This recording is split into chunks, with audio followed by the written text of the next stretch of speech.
Greetings and salutations, test takers. This is the Series 7 Guru coming to you from my studio here in fabulous Las Vegas with our always very, very special guest, Brian Lee, the Test Geek himself, managing member of Test Geek Exam Prep LLC. Tell us what series exam you're taking and where you are joining us from. If you do have a question for us, we're all about helping you on content for any FINRA or NASAA exam, but it's helpful you tell us which FINRA or NASAA exam your question is about. So if you would put, be so kind as in your comment, put in the chat, SIE or 7 or whatever it is, Q, followed by your question. That also helps us distinguish the chat amongst victorious test takers, for example, who sometimes pop in and are talking to other folks. Which we always encourage from those things that we need to pull from the chat to help you answer those questions. The best free supplement to your paid study materials is my YouTube channel. The YouTube channel is based on your series. So you find your series, and in your series, like the SIE, there'll be a playlist. In this SIE, there's 3 of them. There's a playlist of lectures, there's a playlist of practice tests, and there's a podcast playlist of podcast episodes. Those playlists are in suggested watch order as well as the videos in them. Let me say it again. They're in suggested watch order. Don't send me email saying, which video should I watch? The video you should watch is whatever speaks to you, but I have them in suggested watch order. Now, if you're looking for a particular topic, like tonight, Brian, it's sometimes exasperating, but I got an email that is definitely proof that they don't use the channel search bar, because they are asking us to illustrate tax-free and tax equivalent yields. How many times, Brian, have we done that on both your whiteboard? We've done it in videos. If you simply put that into the channel search bar, Brian will show up from one time he's done it.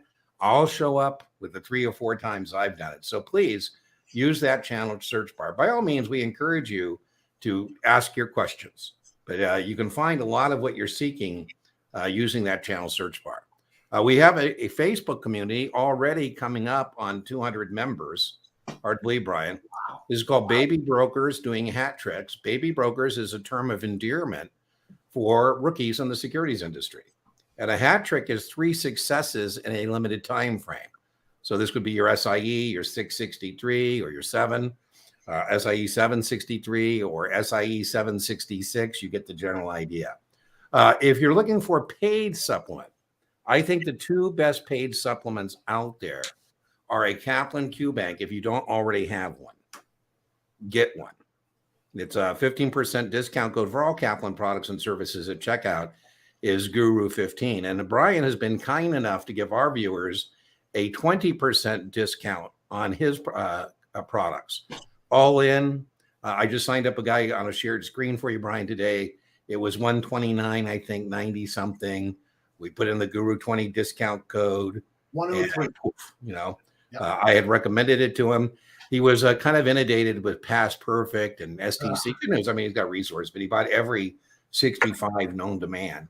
And I said, that's just the same stuff sliced and diced. I said, why don't you check out my friend Brian? He's really good at distillation of all those books into the video series that he has, as well as the PDF. So strongly consider combining Brian's product paid supplement with a Kaplan Q Bank, and boy, I said I think you're looking pretty good if you could afford both of those.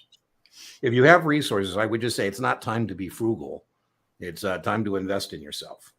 If you miss our live stream, it is available as a podcast on Spotify and here on the YouTube channel. So if you miss it, it's always available on replay. We're doing a drawing at the end of these. We always do a drawing. Tonight, you can choose, if you win the drawing, to join me tomorrow for advanced options. If you'd like to sign up for advanced options, I still have some spots available. That's straddles and spreads. That's $60, and that's tomorrow. I also have an unethical business practices up there as well. Tonight, we are doing an overtime session. I capped that at 10 people, and it is full.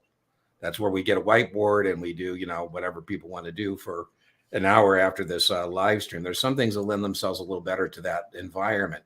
I put up a new one, and if you want to join us tonight, is sold out. But if you want to join us, that's up there. That's on the booking page, and that is free. The booking page, I put a link at the front of the comments, and that's deantenneytutoring.setmore.com classes. All my classes will come up. I'll probably later tonight put up a balance sheet class as well.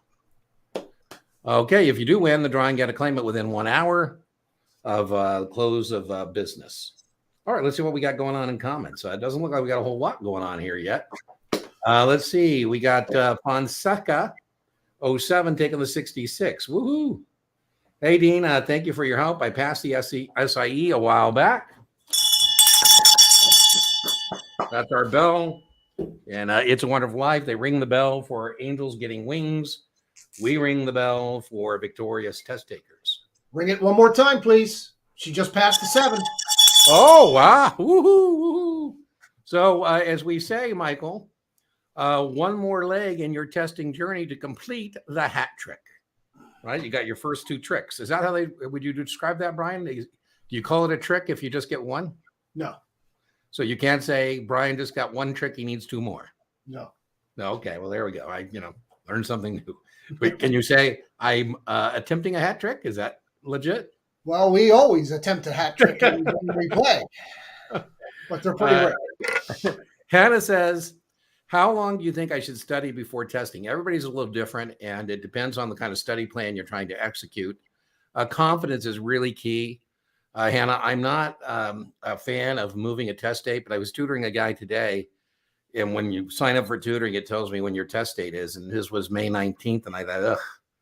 And he told me he moved it because he wasn't feeling confident. I think he would have passed, to be honest with you, but I get that.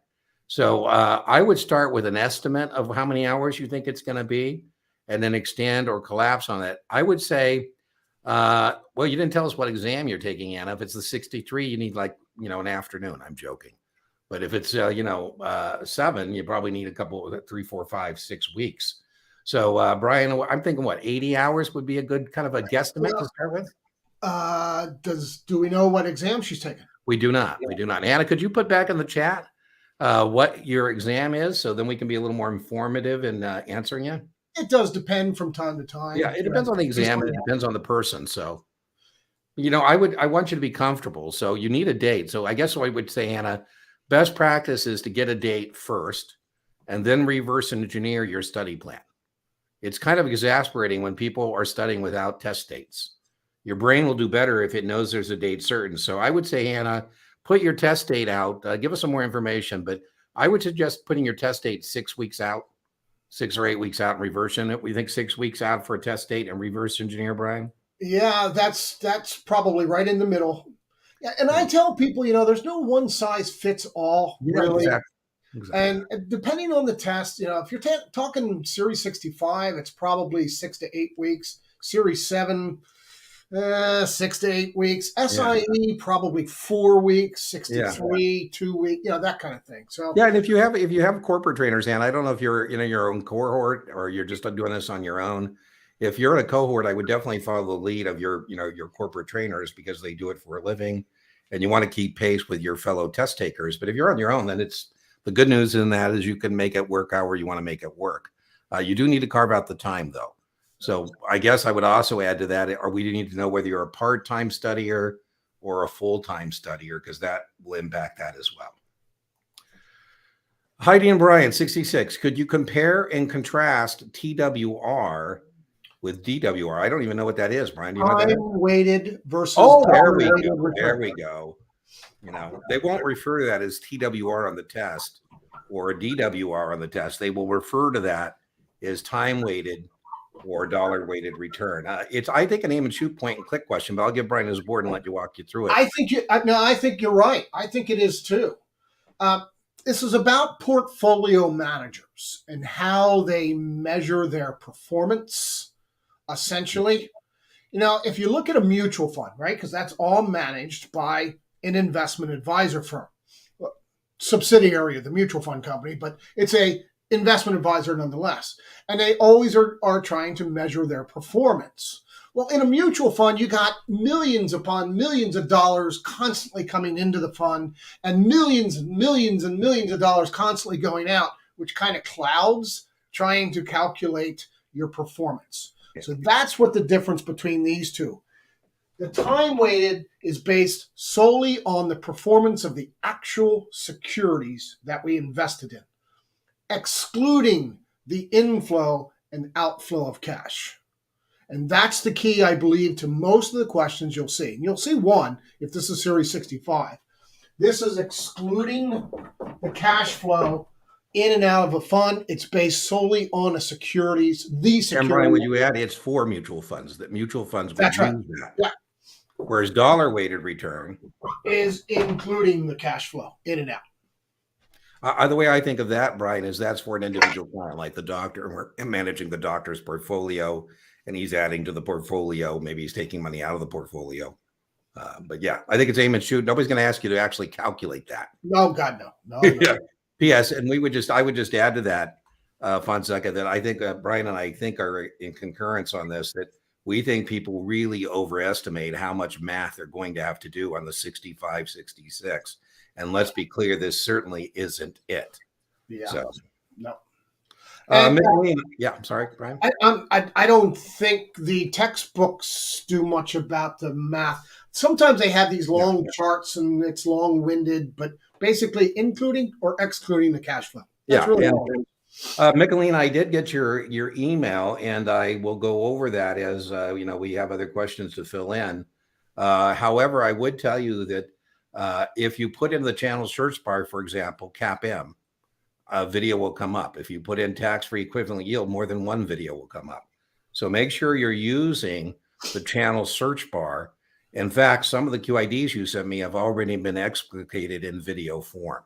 So I will definitely touch on those, but make sure you use that channel search bar to find things. Yeah, Brian? If I may, I did a tutor session today with a gentleman from Atlanta, and CAPM came up.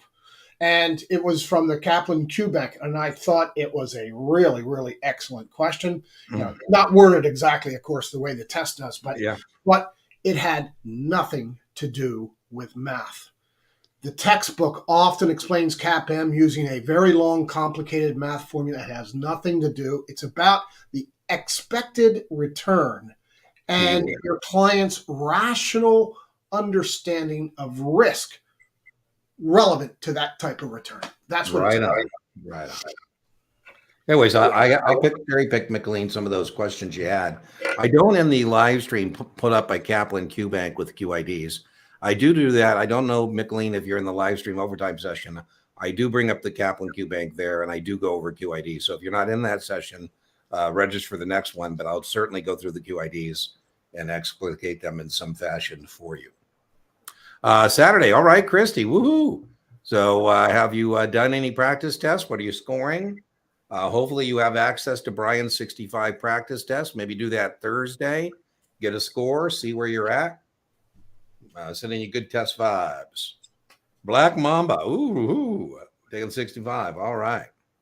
Can you go over internal rate of return, net present value, and discounted cash flow? Well, again, we know that some of you are joining us for the first time. However, if you put in the channel search bar, either my channel or Brian's channel, this will come up. Do you want me, Brian, to give you the whiteboard and just briefly touch on it? No. It's on my YouTube channel. It's about an 18-minute video. So Black Mamba, what we will do is we will link to the appropriate videos that Brian and I have for those subject areas. I would briefly comment on internal rate of return. The internal rate of return is what would take present value to future value. And so, if we're looking at turning $100,000 into $400,000, the internal rate of return, what would do that? When I was getting people involved, Black Mamba, and private equity funds, I would say, hey, Brian, if this private equity fund can get an internal rate of return of 25%, and you invest $1 million, there's no guarantee we're going to get 25%. But if we did, this is what your $1 million would turn into. That would be the future value. Now, you're not surprised, Brian, that FINRA took exception with that email that they saw where I told somebody that. And they said, we think you're implying that you're going to get 25%. I said, no, it was a hypothetical illustration. When you were at the broker-dealer, you did that? Yeah. So net present value, net always means, I'll comment briefly on that. I'll put a video there for you. Net always means difference. So if you hear net, we're talking about difference. What's the net? Kind of like spread always means difference. So net present value can either be positive or negative. So, you know, Brian is a serious math geek, Black Mamba. I'm not. And, you know, I call Brian and I say, hey, Brian, I'm not quite sure if this bond is a good deal or not. You know, could you do some discounted cash flow for me? Take the payments that I'm getting paid every 6 months, Brian. It's an 8% bond. So I'm going to be getting $40 per bond every 6 months for 10 years. So that's 20 payments. What is that worth today? Right. And Brian gives me the present value. And I say, thank you so much, Brian. I'm going to buy the bond. Yeah. And he says, well, Dean, why are you buying the bond? I said, it has positive net present value. I can actually buy the bond for less than the net present value. Or thank you, Brian, I'm going to take a pass because it has a negative net present value. Now, the way we do that is discounted cash flow. I'll touch briefly on this, Black Mamba. Again, Brian is the math guy of the dynamic duo that you see on the screen. And I call Brian and say, hey, Brian, I got some good news. I won the lottery. They are offering me $100,000 a year for 10 years or 15 years, let's say, or $1 million today. And I'm not sure what I should do. You know, I need you to do some math for me. And so, again, what Brian's going to do is take that $100,000 payments for 15 years, do discounted cash flow to come up with present value. Same scenario. If the present value is 900 grand, Brian's going to say, Dean, take the $1 million. You know, if the net present value is $1.1 million, he's going to say, Dean, take the payments. Now, to figure that out, we have to do discounted cash flow. We typically do that for bonds. And when we do it with stocks, it's called the dividend discount model. And so I would know discounted cash flow is applied to stocks with dividends is called dividend discount model. If we assume the dividend's going to grow, like, you know, Bank of America used to pay an 18-cent dividend. Now it pays 21 cents.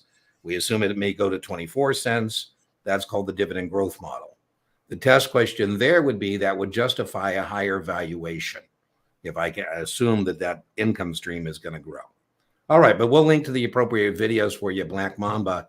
In the video description on the replay is where we link, you know, the videos that Brian and I recommend. So I'll link both Brian's video and my video as well. I take the 66 in a month. All right, well, you got plenty of time. I kind of like your avatar. What do you call that? Your thumbnail or your avatar? It's not an avatar, but looks pretty cool, Michael. Looks pretty cool. SIE. So Hannah has updated us with the exam she's taking, and we would think, Hannah, that would be less. Yeah, 4 weeks is what I would say too, Brian. But I really want to strongly recommend you overlearn the SIE, because by overlearning the SIE, it will pay huge dividends on the second leg of your testing journey, whether that second leg be the 6 or that second leg be the 7. Hannah, if the second leg of your testing journey is a Series 6, Brian and I are convinced that you could almost pass out of a Series 6 based on your study effort on the SIE. There's a lot of overlap between the SIE and the 6. So you don't want to come out of this SIE wobbly. You want to come out of it strong. For example, there's not a lot of options on your SIE, but on your 7, there's going to be lots of them. So make sure you put a huge dent in with your journey by getting off the with that first testing journey by overlearning that stuff. I purchased the audio book of the 7, and I really like it with the book. Okay, cool. You can adjust the speed. Love it. Use the Guru 15. Fantastic. I love it. So Guru 15 is my discount code for any Kaplan product or services at checkout. So it works for QBanks, audio books. I would be interested. What was the price, if you can put that in the chat, with that 15% discount? What can you get an audiobook for? I don't even know what the price would be for that. But I like that. I like that. Did you know that Kaplan had an audiobook, Brian? I didn't. Not.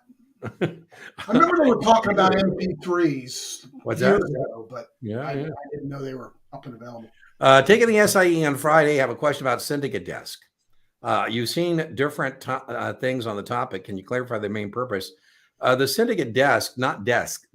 There will be a Syndicate Desk. It's typically the managing underwriter, and they're the ones who are going to be collecting the indications of interest and doing order allocations to the various syndicate member firms. I think that would be it if you see it. Just basically, that's the central station of collecting the orders that are coming in. By the way, based on those indications of interest, we'll know, Jackson, whether or not IPO stands for instant profit opportunity, or whether IPO stands for it's probably overpriced. Because we're going to know, if we're offering, for example, 10 million shares and the syndicate desk tells me, Dean, I got indications of interest for 11 million, that we're going to jack up the price. I'm joking, but IPO doesn't stand for instant profit opportunity. Doesn't stand for it's probably overpriced. It stands for initial public offering, right? So Jackson, that would be part of the syndicate desk that would track that. We might, Jackson, need to know whether we need to exercise our green shoe. We're offering 10 million shares and we've got indications of interest for more than that. And I have a green shoe. That means I can go up to 11.5 million shares. And so I might want to be able to do that as well. I think it's very unlikely on the SIE they would go into that depth. That's what Brian's shaking his head. He goes, Dean, why are you going down that road? You know me over well. Yeah, I didn't notice the SIE, Brian. So if you join me, Jackson, someday for 24, join me for 24. It becomes much more testable. They do have a practice question, though, Brian, on the syndicate desk in the FINRA practice exam. Okay. Yeah, so that's probably where it's coming from. Jackson, if that is coming from the SIE FINRA practice exam, two things. On my channel, I'll link to it. You can watch me do that, and I hit pause, and then I kind of explicate what is the right answer and why the wrong answers are wrong. But the other thing I've done, Jackson, that I think is pretty clever is I've done a doppelganger version of it where I kept the same answer sets, but I rotated the questions. And so it basically has the same answer sets as the FINRA SIE practice test, but it has a different question. So you can mix it up a little bit. Taking the 65 on June 3rd, I have Kaplan and got Brian Lee's videos. All right, woohoo. I missed the first time by 10 questions. You have the 6 and 63 done. I would think that Brian's videos are going to find you those 10 questions. I really believe that, Lincoln. So I don't know where you're at in your supplement with Brian, but I think he'll certainly be able to bring that together for you. So June 3rd, I think that's plenty of time to find the points you need. Love all your lectures. Thank you so much. I'm ready for the hat trick. Stay blessed with much success. Wish you. Thank you so much, Abraham. Sometimes it's nice to get positive feedback. Some days are better than other days. And most days I'm a pretty, solid person. I'm not emotionally fragile in any way. However, sometimes, when I'm feeling a little fragile, it's always nice to get a pick me up. Going for the test taking, my test take hat trick on Thursday. Thanks for the help along the way. Yeah. So, I always say, Owen, that I come into your life for a reason and a season. The reason is to help you pass your exams. The season is how long it takes you to do that. So that's the nature of what Brian and I do. And over the years, we've been a reason and a season for thousands of test takers. And we get it every once in a while. Somebody tells me on the channel, Dean, I'm done. I'm unsubscribing. I get it. I get it. And then every once in a while, Brian, somebody says, hey, Dean, I'm sticking around even though I'm done with my exams. By the way, you are welcome to come back as a morale boost. And then when you get your hat trick done, just pop in and, say hi. It's always great for morale for our people tonight, for example, to have victorious test takers come by and say, you too can do it. Well, first point, Christy, about support and resistance is that we are discussing technical theory. And we're talking about a chart. A chart. So Brian is making a chart there. So you need to be able to distinguish, Christy, between technical analysis and fundamental analysis. Again, Christy, I don't know what exam you're taking, but I think this would be fair game on almost any exam to ask you about support and resistance. The support line is the bottom line, as Brian has so competently illustrated, and the resistance line is the top line. So, Christy, here we go now based on that chart. If I'm a technical practitioner, I do not believe in tying up money in a train that has not left the station. It's dead money there. It's just moving sideways. So what I want to do is establish either a long position if it breaks through the resistance line, or a short position if it breaks through the support line. And so as a technical practitioner, Christy, what I would do is place a buy stop above the resistance line to establish a long position. I tell my broker, I say, hey, Brian, if it trades at or through get me on board the train. I want to get on board that train. It's moving. Or I say, Brian, if it trades through the support line, sell stop, I wish to establish a short position. So I would also know the orders we would place in relationship to that chart. I'd also know that a lot of people are using stop orders. There's lots of buy stops above the resistance line.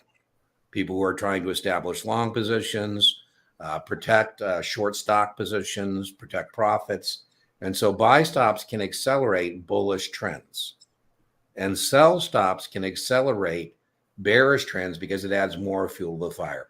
One more chart, Christy, I'd be aware of it is a head and shoulders pattern, which is a signal of a reversal. And there's two versions. Brian, thank you so much. Now, Brian's giving us a head and shoulders pattern there. There's our head, there's our shoulders. And the test question there is that's a signal of a reversal. That is the end of the bullish trend and the beginning of the bearish trend. Brian had a guy in the office, and I put him on a happy face next to his head and shoulders pattern. I wrote up the chart. Oh my God, he was ballistic. He was so mad at me. And an inverted head shoulders would be the end of the bearish, beginning of the bullish. One other point, and we'll move on. Christy, the last point I would make is that if we believe in the weak form of the efficient market hypothesis, this is only if you're taking 65 or 66. If you're taking 65 or 66, I would know that the weak form of the efficient market hypothesis says that what Brian did is a waste of time, that it doesn't work, right? So that would be my last thing I would add to that. Brian, anything else you want to add to that? I think we did a pretty good job. Yeah, I got one thing to add. You just covered 4 different exams. You know that? Well, I didn't know what one Christy was taking.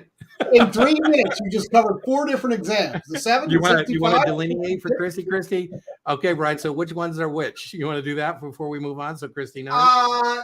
Support and resistance, you got to know that it's simply technical as opposed to fundamental. That's 65. The buy stops, the sell stops, accelerated bull markets. 7. That's all Series 7, as is this. Yeah. The inverted head and shoulders, all that. Most of that Series 7. The technical, just knowing these terms, is 65 and 66. Woo-hoo. And it's technical, not fundamental. Hey, I could have gone into short interest theory too. No. Next. Mickeline, what do you need to know about commercial paper? 2 things for your 65. Commercial paper doesn't need to be registered under the Uniform Securities Act. And commercial paper is a money market security. It's issued at a discount. It has a max maturity 270 days. And it's large unsecured borrowing by corporations. It's certainly a recognition question. Christy said she's getting mid to high 70s. I don't know. We still don't know, Christy, though, what exam you're taking. So is it the 7 or 63 next Saturday, 5:25? All right, Sheila, send a good test slide. Thank you, Sheila, from joining us from Facebook. We broadcast to LinkedIn, Facebook, X, and YouTube. Our preferred platform is YouTube, but you can find us on all of those platforms. And so I always want to give a special shout out to those who choose to join us from Facebook or from LinkedIn. So thank you so much. Take the 66 tomorrow. Missed it by 1 last time. Going to take it down tomorrow. Kyle, that is the right attitude. That is the right attitude. You did Brian's test. We still, Christy, don't know which test. I don't think unless I'm missing it. What exam are we taking? What exam is what we're asking? You need a number. A number, yeah. Series 7. 77 from the Quebec. Sheila, you should be great. Wow. Say what you will. Hold on. I got to check in with Mom. Mom is at her senior.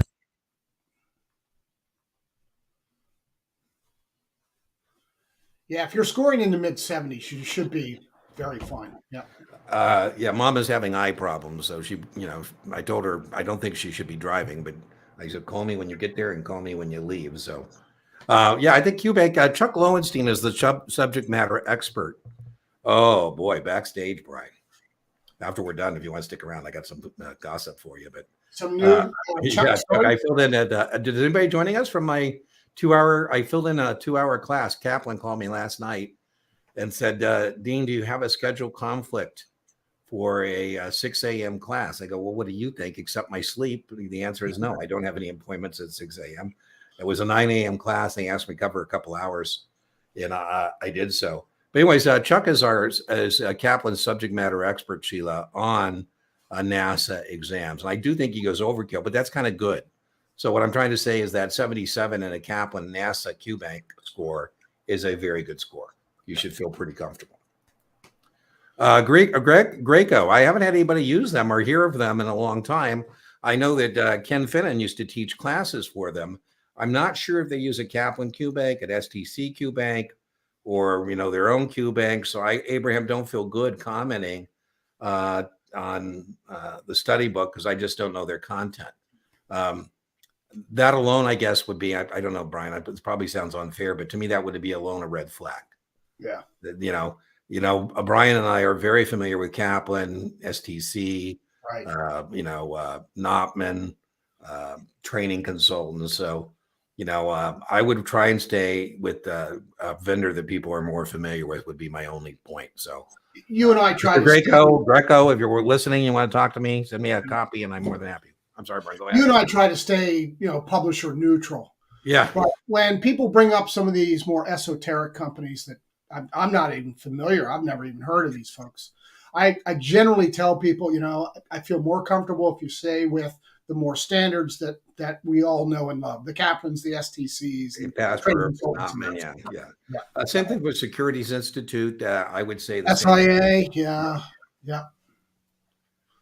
Still struggling with exempt transaction versus transaction security. Join the club. Yeah. So exempt transaction, here's the way I think of it, Sheila. An exempt transaction is a verb. What makes it exempt is the way I'm selling it. Right. So that's an exempt transaction. If I wasn't selling it a particular way, it would not be exempt and would need to be able to register it. I think of an exempt security, not a transaction security. An exempt security is a noun. It's literally a list of securities that do not need to be registered under the Uniform Securities Act. The big ones would be the U.S. government and munis. Brian has something that I think, Sheila, is helpful too. He likes to, when he hears the word non-exempt security, he likes to translate that to be a corporate security. And what that means is it isn't exempt under the noun version. The only way that could be exempt is the way you're selling it, the verb kind of a thing. So I would think registration of securities, Sheila, is not going to be as important as registration of agents of broker-dealers, registration of broker-dealers, particularly on the 63. And then registration of investment advisor reps, registration of investment advisors, and then registration of securities. That's how I would organize that in my brain housing group. So just work on delineating that kind of a thing. I think most test prep vendors, go a little too more in the weeds on that, Sheila, than is necessary. Your thoughts, Brian? Yeah, if Sheila the 63, I believe. That's right. That's what she told us. Yeah. I'm pretty sure. So there might be a couple of more than what you and I are accustomed to in 65, 66. Mm-hmm. So you might have 2 or 3 of these. I have a kind of a chart that I separate these out and I explain these are corporate securities, stocks and bonds that we all know must be registered, except when they're done in these certain types of transactions. Yeah, the big one would be private placements. Right? That's right. Private placements, unsolicited. Those are all verbs or actions that are taken that allows the sale of an unregistered, non-exempt security. Yeah, I love that. We have a sentence, one sentence I love. It's like, and it's all in one sentence. I said, well, there's the whole 63 in one sentence, right? Exactly. 1 second. A few questions came across talking about the business cycle. The business cycle is very testable. So, the suitable securities during each cycle, that's not testable. What is testable is defensive securities, defensive stocks. Defensive stocks, test question, are stocks corporations deliver products and services resilient to the business cycle. And that would include the one they love on the test is utilities. Right, regardless of the business cycle, Fonseca, I'm not going to go back to the Stone Age. I might cut back on my air conditioning here in Las Vegas today. It's like 96, 97, but I'm not getting rid of that exclusively. That'd be food. They love utilities, pharmaceuticals. So you're going to get tested on defensive. The other thing you're going to get tested on is the definition of a recession, which is 2 calendar quarters of declining GDP. One other point I would add, and I'll turn it over to Brian, is if you're trying to do sector rotation and follow the economy, That is called active management, and it's costly. It's not tax efficient. And if you miss that sector rotation based on the business cycle, you're going to lose, a lot of money. It's going to take you time to make it up. The test is prejudicial against active management like sector rotation. The NASAA exams kind of favor passive management because it's more tax efficient, it has a lower cost structure. Anything else you would relate to that on 66, Brian? I don't think they go No, more on the you economic. pretty much got it. Again, Yeah, it's like, more on 65. Yeah. Yeah. More on 65 than 66 for sure. That's right. I hear it more 65 than 66. Yeah. Investment counsel. Now, Vince, the test question here, McLean, is it doesn't matter what you call yourself, whether you call your firm investment counselors or advisory services. The point is, do you give investment advice? Do you tell people you're in the business of giving investment advice? Do you want compensation? So an investment counsel would be deemed to be an investment advisor if they meet the ABC test, right? And same thing with advisory service. There is no detestable distinction between that. They need to be registered with either the state or the SEC as an investment advisor. Would you add anything to that language about investment counsel, Brian? I know that those terms show up in the textbooks. I haven't heard them show up on the test in a while. Well, there you go. Brian is always test focused. So if Brian says he hasn't heard of it. But other than that, you're absolutely right. I don't care what you call yourself. If you're doing the ABCs, those three tests, then you have to register as an investment advisor. It's excellent. Yeah. Ivy in the house. Oh, by the way, did you know that Cynthia Turner passed her exam? Yes, I talked to her last week. Good. So we have an Ivy. Ivy, thanks. Welcome back. She got a P. Woohoo! So I would think, Ivy, that means you're done. I would think, right? I think that's the final leg of your hat trick, right? You did your SIE, you got your 7, got your 66. So woo! The audiobook is $65, 58, 57 with the code. Well, that's good to know. Cool. I didn't even know we had an audiobook. So I also have a podcast that's free on the Series 7. So, you can listen to that as well. Yeah. But the whole book, I'd be interested. Tesseract, I hope I'm saying that right. I'd be interested to know how many hours that is on an audiobook. It might take maybe you could speed it up. I think you said you can speed it up. That might help. You could put it like on 1.5 speed. I saw tax equivalent yield and debt to equity and parity and amortization and lots of differences. Well, that's no surprise. I mean, that's what we would expect, Michael. I mean, I've always told people that you need to be able to do tax and tax-free equivalent yields. I have entire videos on that. I have a dozen of them. If you put that in the channel search bar, there'll be 6, 7, 8 videos that come up that walk you through that. I have all kinds of videos. If you put in parity, would also come up and show you how to calculate parity. I can't imagine any Series 7 draw in which you're not going to have to calculate parity at least once, maybe twice. Debt to equity, lower probability in terms of balance sheet. And then I always tell people, Michael, that you need to fold a sheet of half. And on one side, write all the terms associated with GOs and all the terms associated with revenue, because a big part of those 20 questions on the 7 is distinguishing between GOs and revenues. I don't know if you passed. If you did, woohoo. Is there anybody joining me from the Kaplan class I filled in for 2 hours this morning? If so, thanks for joining us. But I was telling them, Brian, that it was really a key day for us because they had finished yesterday with munis, about 20 questions. I led them through mutual funds, 20 plus questions. And then the guy who relieved me is taking them through options, about 20 questions. So for them, I said, listen, this is it, man. This is, of the 91 questions in function 3, 60 of them are munis, options, and mutual funds. So make sure you pay attention. If you're taking the 7, make sure you pay attention to that weighting. Yeah. Definitely take those tests. Thank you. You're welcome. I was in your cap. Thanks, Tom, for joining us. Boy, look at that profile picture. Man, look at that smile. Tom, I would want to have a profile picture that looks that good, because if I was having a bad day, it would not conform to my picture. 20 years in the business. So what happened to your Series 7, lapsed, or you never had one? Maybe you had a 6, passed the CFD in 2017. Anything I need to temporarily forget from the real world? Lots of it. I joke, Tom, no wonder Brian and I are demented, because once you pass your exams, you get to leave Series 7 Fantasyland. Brian and I are stuck here permanently. No wonder we're demented, right? We never get to leave the Series 7 Fantasyland. There is an advantage, Tom, to being a baby broker in a tabula rasa where you don't know anything and you believe anything Brian and I tell you.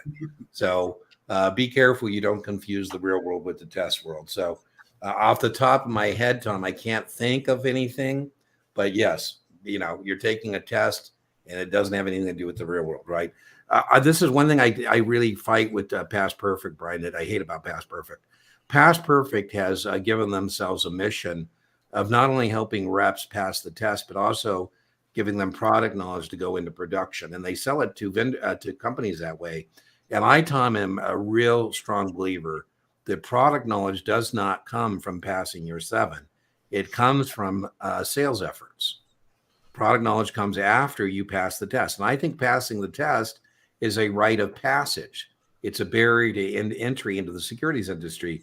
So Brian does a better job than me, are just trying to get you to get that P so you can move on to your real career, whatever it's a support unit or the business unit, whatever the case may be. So I'm sure you're going to run into some stuff. Yeah, Brian? One thing I find is that brokerage firms have their own procedures that are typically above and beyond the minimum requirements of FINRA.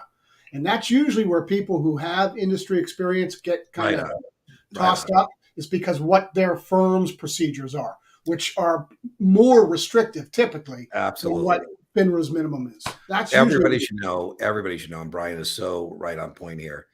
The house requirements can always be more stringent than any FINRA rule. They just can't be more lenient.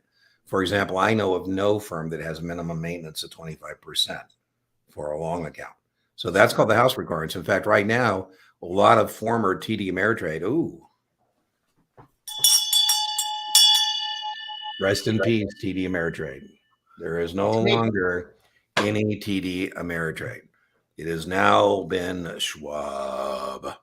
And there's a lot of TD Ameritrade customers that are very unhappy because the house requirements at TD Ameritrade were way more lenient than the house requirements of Schwab. And so, as a Schwab person, I reach out to Brian, and Brian says, well, at TD Ameritrade, I say, well, I'll probably be more tactful than this. I say, well, TD Ameritrade, Brian, is no longer with us.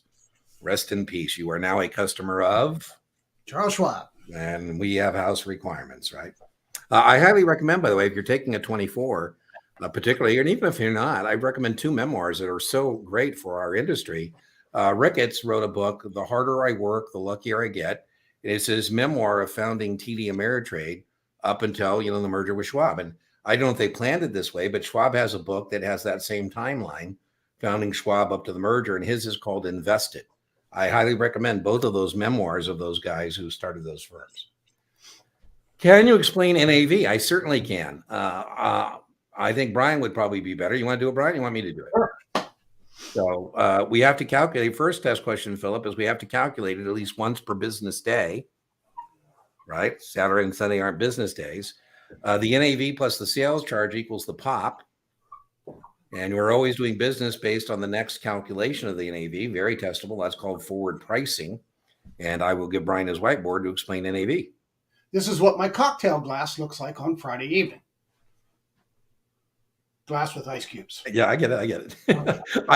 I've had cocktails with Brian. I was gonna be, a jerk and say, no, I've seen your cocktail glass. It doesn't look like it. I don't put ice in my cocktail. Anyway, this is a mutual fund, a pool of investments. And just like Dean said, at the end of each day, we have to count up the value of all of those assets. Let's say it's $12 million. A very small number for a mutual fund. Mm-hmm. And the mutual fund encounters expenses throughout the day, which they get to deduct. So let's say there's $2 million in expenses. This is $12 million in total assets. So the difference, right, just subtract those, is $10 million in net assets. Now, here I am, Joe Sixpack, who owns shares in this mutual fund, and say, well, that's great. How much are my shares worth? So we then take all of the shares that are outstanding And just for sake of ease, let's say there's 1 million shares outstanding. So we have 10 million in net assets divided by 1 million shares. That would make my share and everybody else's share worth $10 per share. That is the NAV per share. As Dean just said, we then add a sales charge to that when we buy, because you and I are not in this business for philanthropic reasons. We like to get paid. So we add a sales charge to that. Let's say 75 cents. So that we then have to pay what's known as the public offering price of $10.75. Yes, I actually know too, Philip. The main thing that makes NAV go up and down is the price of the securities in the portfolio going up and down. So people kind of get confused sometimes about whether redemption or additional investments affect the NAV. They do not. What affects the NAV is the value of that portfolio going up or down. The other thing I would know is the max you can charge as a sales charge is 8.5%. So Brian has a 7.5% sales charge there. They're perfectly okay, but the max would be 8.5. This formula is on the 65. There you go. A go. lot of people get this question. There you go. Yeah. Any suggestions for the 63? You're going for the hat trick. I think the 63 is one of the exams where you just got to do a lot of practice questions. Yeah. I would try and do as many practice tests as you can on the 63. I'm not usually a fan of that for other exams, but on that one I am, because you just got to practice, drill, and rehearse. Your thoughts, Brian? Yeah. And watch your video or my video on it, what a broker dealer is, what an agent is. Yeah, it's a good point, Brian. So I'll link to my video. I have a great video called The Mighty 90. Yeah. The Mighty 90. It's 90 minutes. What I attempted to do, Sanjay, is teach an entire 63 class in 90 minutes. And I did it. So, that's usually an afternoon class, but I was able to put it in video form in 90 minutes. It's very, very target rich for any NASAA exam because it's 90 minutes on the Uniform Securities Act. I will link to that in the video description playback. By the way, Brian has a great video I'll link to as well, Sanjay.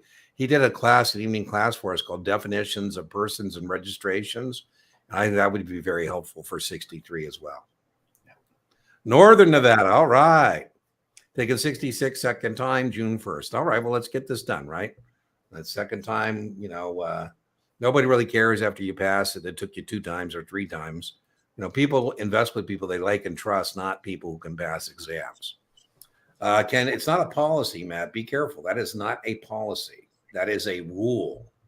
And it's not 8.5. It's 5.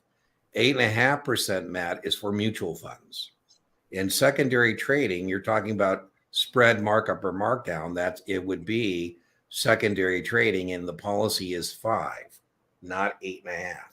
The 5% policy test question says that all broker dealers have to have a normal pattern to their charges. They can't be making it up on the fly what they charge people for secondary transactions, whether that's a commission, markup, or markdown. Please note, first test question, another test question. I said secondary transactions. The 5% policy does not apply to the primary market. It only applies to the secondary market. Please note, I can charge somebody more than 5%, but if I do so, I got to have a good reason. There are good reasons and bad reasons. How about, Matt, you're the last trade of the broker month and I got to make it up on someone? No. How about, Matt, you're particularly high maintenance and so up 200% of the commission schedule for you? No. Right? I say, Matt, you're buying a foreign security in a foreign market. We're not geared for that. There's going to be an additional wire fee. Matt, I understand you want to buy 1 share to invest, enroll in the dividend reinvestment program. The share is $50. My minimum commission is 100. You go, that's outrageous. I go, well, if you bought 50 grand from me, it wouldn't be 100 grand. It's the dollar amount. So I have to have justification for that. So make sure you understand it's for 5%. 8.5% match is a different thing, and that's not a policy, that's a rule. 8.5% is the max we can charge in an open-end mutual fund. So Brian gave you an example of a mutual fund that we had an NAV of 10 and a sales charge of 75. If we took 75 divided by 10, well, it actually would be 75 divided by but it would be okay. The one I use in class, Brian, is the 915 and 85-cent sales charge, and it's 8.5. So there's no problem there. All right. So I hope that was helpful. I don't know, Matt, which exam you're taking. Oh, Series 7. Thank you. So yeah, all that's testable on Series 7, certainly. Remember, Matt, the MSRB does not have a 5% policy. The MSRB says in trading munis, whatever you're charging has to be fair and reasonable. By the way, that's a key phraseology, fair and reasonable. You should never be unfair and unreasonable. Christy has taken the 65. There we go. There it is. A plus, plus, plus, plus. Okay, cool. Thoughts? No. Jose, we are not a channel for giving recommendations on game stock or investments. Our exclusive mission on the channel is to help people pass their exams. So I have no thoughts on investments you should or should not make. I only have thoughts on how to help you make your mark, or as Brian says, get your P. You thought Brian's 66 were really good. All right. STC says internal rate makes present value the market price.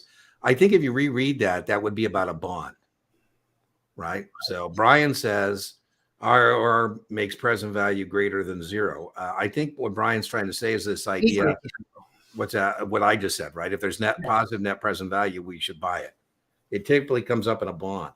Brian, you want to comment on that since it's your Jared, please watch my YouTube video or Dean's.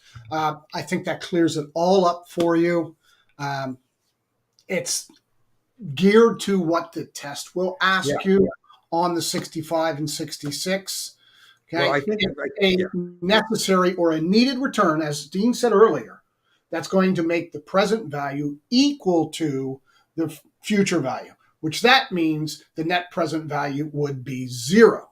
Yeah, I think that's what likely to be 0 or positive. That's right. I think that what you're confusing is STC saying if it's the internal rate of return, it would be 0. So, for example, I'm not a genius. I've done this math in advance, so just so you know, I'm not doing this on the fly. But if I had 100,000, I was trying to turn it into 400,000. Present value is 100. 400 is my future value. The internal rate of return to do that would be 7.2%. So if I took 7.2% and started with the future value and I got 100, that would mean there's no net present value. The present value is 100. If I did that and I came up with, $101,000, that would be different. So that's what I think that confusion. So watch Brian's video. I'll link to it. I'll also link to my video as well in the video description. So what we're basically saying is we don't think what Brian and STC conflict. We think the way that you're interpreting it is what's conflicting. P.S. That being said, I would tell you, given the choice of going with Brian or STC, I would go with Brian. Interest rates move sideways. What does it mean sideways? Sideways means that there's no change. There's no change. Right. So I don't like moving sideways because it means not moving. So I don't know where that's coming from. Test prep vendor. It's interesting. If interest rates are moving sideways, you're not capturing appreciation in bonds because for you to capture appreciation in bonds, interest rates have to go down. Right. So I'm just trying to interpret what you're saying there, David. Right. I wouldn't think it would be sideways. I would think it would be more like the yield curve is flat, and then you would tell me that there's uncertainty in the marketplace would be what I would think that would be. All right, Matt. Hey, we got some people joining us from 6 a.m. this morning. Oh my God. Well, right, 6 a.m. and Dean is on. I'm on, man. I had to get my caffeine going. I was teaching a 65 class, Brian, one time. I asked where I could get a cup of coffee, and they said, Dean, there's no bad cats on this campus. I go, what do you mean no bad cats? And they said, Dean, we have no caffeine, we have no alcohol, we have no tobacco anywhere on this campus. Ooh. I said, oh my God, I'm still not a good prospect for your firm. I need to have a little caffeine to start my morning. I need a little alcohol to finish the day. I need a cigar every now and again. So count me out. Count me out. I'm in final study panic. Not good. Even though I don't think I actually qualify. Well, no, there's no. So just to be clear on this, the live stream has no qualification to it. Anybody is welcome to join the live stream overtime session. Everything on the YouTube channel is free. Everything. I don't sell coffee cups. I don't sell sweatshirts. It's all free. On my booking page, deantenneytutoring.setmore.com, there are only two things that are free. Only two things. The live stream overtime sessions, one happening tonight, and the office hour. That's where you have to be qualified. The office hour is only for people who've paid for a Kaplan class. So those of you who, I guess you get a freebie here. I didn't mention that this morning because that was not my Kaplan class, but I'll let you qualify for this. If you've paid money to Kaplan for a class I taught, or you spent money in tutoring or bought one of my classes, that free office hour is available to you. So that does require that you have spent some money with me. And so that is on the schedule, and you're welcome to book. That's capped at 5. There is one coming up. And again, that is the one that requires qualification. So Careless tonight requires no qualification. All right. Woohoo! Oh, I get nervous when people tell me this. I use nothing but the videos and Kaplan QBank. Wow. I know. I don't know exactly what you took. SIE, I think that is a legitimate thing that can be done. Other ones, I would feel bad if you didn't have at least a license exam manual. Regina, I was in the Kaplan class this morning. All right, Regina, woohoo! So some of my Kaplan folks, how did the rest of the day go with Mark? Did you guys get through all of options, or do you still have straddles and spreads to do? Saturday on birthday weekend. I like it. What a birthday present to yourself, right? Practice test made a 52. That's not good. Brian's will give you a good exam, but I would say, Christy, if you were getting 70s, all of a sudden you went to 52, I would, try not to be discouraged. It is discouraging. What I would do is get that taste right out of your mouth, right? It's like a sport event. If you played a bad game, we want to play right away and get it out of there. So don't do more than one. I don't know if maybe you did 3 or 4 and that was your 4th one. That could be it. But what I would do is get that out of your systems by taking another one.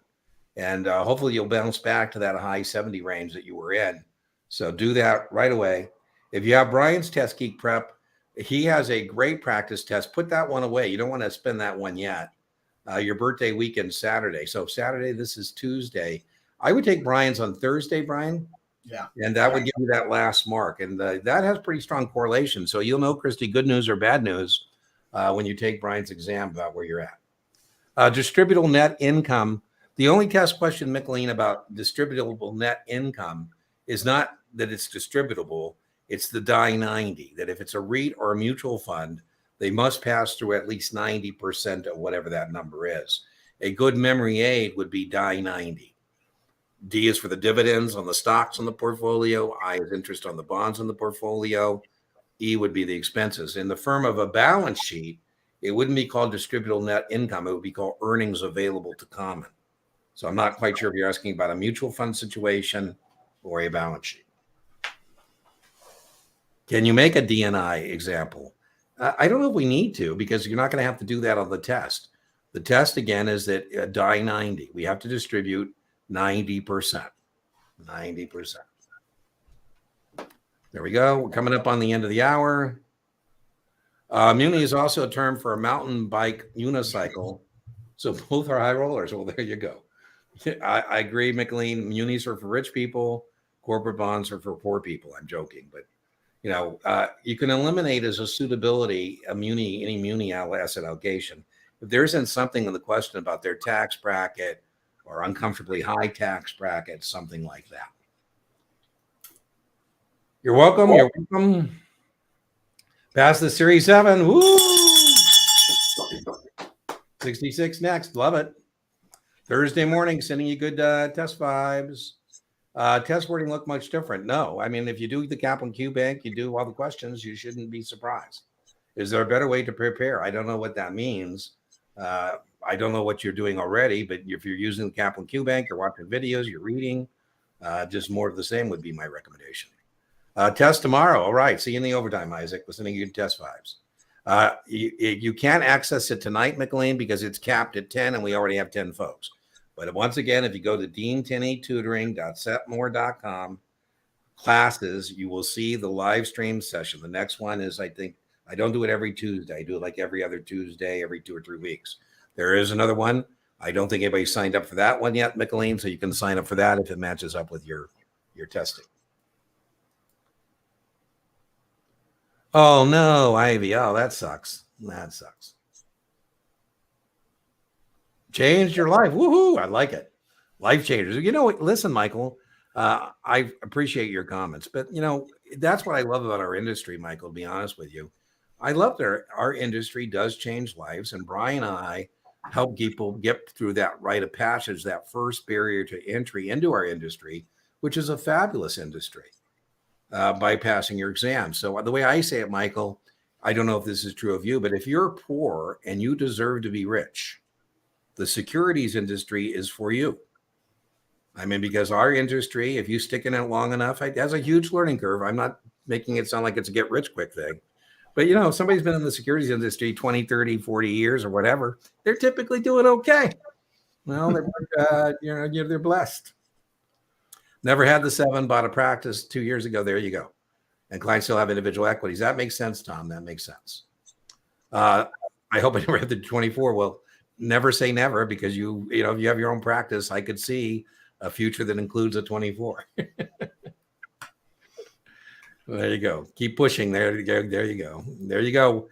You know, when you pass the second or third time, my best broker took the test 5 times, Paige, and he would tell people say, hey, if anybody knows this stuff, I had to take the test 5 times. When you do eventually pass, you've passed 2 tests. Not only did you pass your Series 7, Paige and Ivy, but more importantly, you passed a test of resiliency. And that bodes well for your future. That is a better indicator of your future success than that you missed your mark. 86, I do not. Looks like we're getting ready here. Failed twice.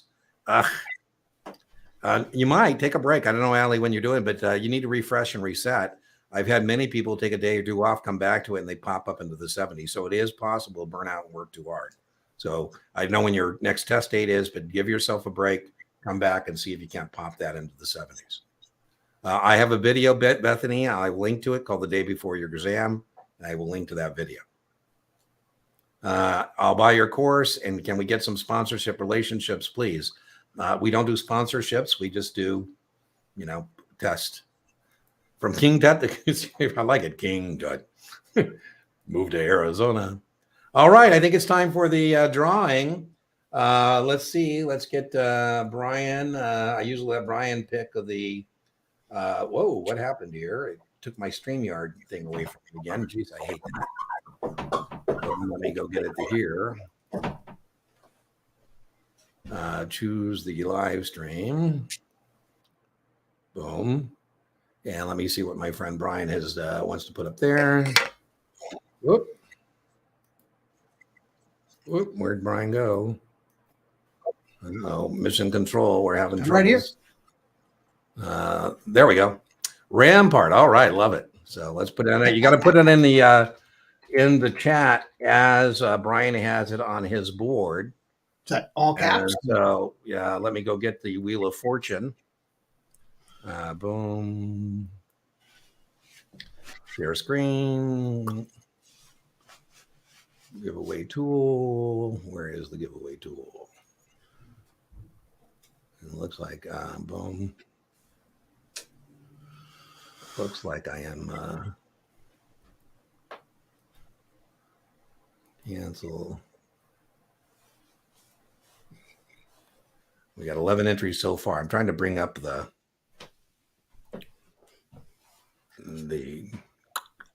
let me put it over here. Try it that way.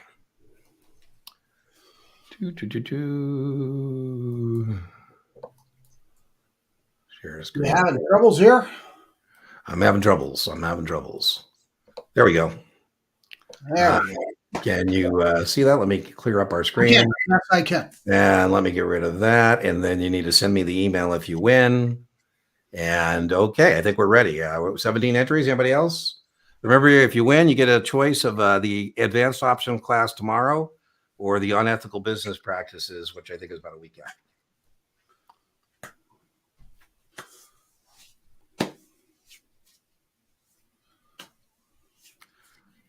All right, Mike, you are the winner. So send me an email And we will send you the link to join us for the class of your choice, either the advanced options. You can, if you don't want that, you can give it to someone else. You can share it. Or unethical business practices. Your choice. Your choice. As I always say, remember, inch by inch. Your exam is a cinch, yard by yard. Your exam is hard. And Brian, you say? You got to learn to keep it simple. Stay with what you know. You take the test. Don't let the test take you. All right, everybody. We will see you next Tuesday, 5 p.m. For those of you joining me, I will open up the classroom in 15 minutes for the live stream overtime. All right, everybody. See you either in 15 minutes or next week. Bye-bye.